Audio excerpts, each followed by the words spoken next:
et le potentiel que des poussières de métal versent dans le produit. Dans cette vidéo, Madame Yasmine Motarjemi, ancienne directrice de sécurité alimentaire à Nestlé, elle nous parle d'une insécurité qu'elle a constatée lors de la production de lait infantile dans une usine aux États-Unis. Il y a un récipient en métal et il y avait les ingrédients du lait infantile dans ce récipient et il y avait un bras en métal qui devait mélanger le produit. Mais en mélangeant, le bras frottait le bord de ce récipient.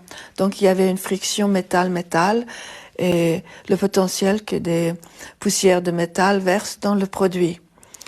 Il a tout de suite vu ce problème et il a soulevé.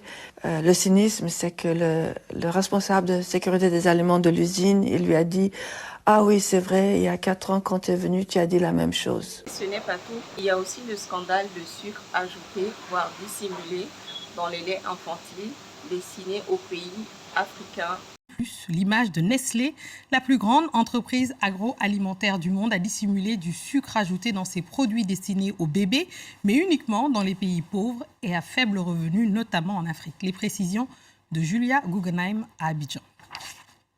Que l'OMS, qui par ailleurs appelle à limiter drastiquement l'apport en sucre pour les enfants et même à le bannir pour les nourrissons, que l'institution a décidé de commenter cette nouvelle affaire Nestlé. L'ONG suisse Public Eye a mené des tests sur 2 marques du groupe Nestlé, Nido, un lait infantile, et ses produits à destination des marchés africains, asiatiques et d'Amérique latine. Ce chiffre monte même jusqu'à 5,5 grammes pour la marque Cerelac dans les 4 pays d'Afrique qui ont été étudiés par l'ONG.